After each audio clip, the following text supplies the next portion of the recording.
So, LPU tsaka perpetual, no, round 2, NCAA season 99. So, doon natin makikita na yung pagiging positive o yung always at the present. Kasi kung ibang team yon, sumuko na yon. Pero ginawa ng perpetual, hindi nila sinukuan tong LPU na alam naman natin na ang laro nito napakabilis. Mabilis silang maglaro, okay? Sa dulo nagkatalo, no? Ang ano doon is, yun na nga yun, di ba? Nagmintis ng dalawang free throw itong si Enoch Valdez na nagbigay ng tsansa para maitira ni Mark Denver Omega yung kanyang game winning basket na 3-point shot. So, sports yung psychology. No, kasi itong LPU wala pang talo ito sa round 2 before this game. Ang perpetual naman meron silang winning streak na 3. So, meron talagang bibigay at bibigay dito. At kung hindi ka sanay, okay, kung 5 games is wala ka pantalo at yung 5 games na yun is puro ikaw yung lamang. Ang tendency is pagdating ng dikitan, medyo hindi ka sanay, yung at the moment mentality mo, wala na. Hindi kagaya dun sa sanay humabol. Hindi dun sa sanay humabol. Ang laro nitong perpetual na to, humahabol to buong season 99 ng NCAA ngayong taon na to. Parang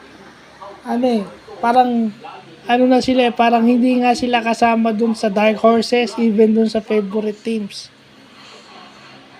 Which is, no? Buong kasi sila humabol eh.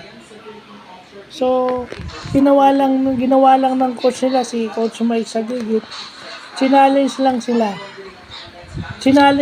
Ano yung sinabi?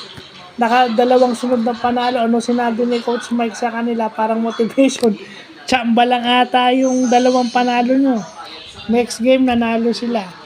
Kasi sinabi ni Coach Mike Sagigit na kapag nanalo kayo ulit, doon ko lang mapapatunayan na gusto nyo manalo. Well, yun eh. Yung mentality ganun, na parang gusto mong patunayan na hindi tsamba yung 2 sunod na panalo at hindi tsamba yung 3 sunod. Obviously, 3 sunod, hindi na tsamba yun. Pero gusto mong magtuloy-tuloy. Basketball is a game of momentum. Pag nananalo ka, ayaw mong bitawan yun. At yun yung advantage ng perpetual over Lyceum. Yung perpetual sanay maghabol. Itong Lyceum dahil wala pang talo ng second round, hindi sanay ng dikitan laro nitong round 2. Kasi kahit CSB yung kalaban nila, lamang sila sa CSB. Sigurado ko. Siguro ang lamang nila is 6. 4 o 6. Pero sasabihin mong 2 to 3 points lang ang lamang. Hindi sila sanay na ganun. So talagang bibigay yung papasok yung pressure kapag hindi ka sanay humabol eh. Hindi ka sanay na hinahabol ka ng kalaban.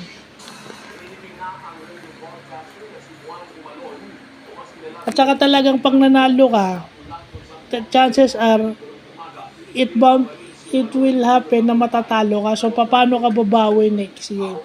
Yun yung nangyari sa perpetual. Nanalo sila ng 4 na sunod.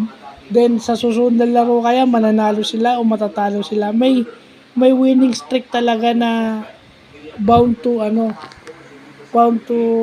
be broken. Hindi ka naman parate na kaya mahirap mag-undefeated sa NCAA kahit sa UAAP. Bibira lang yung ganon.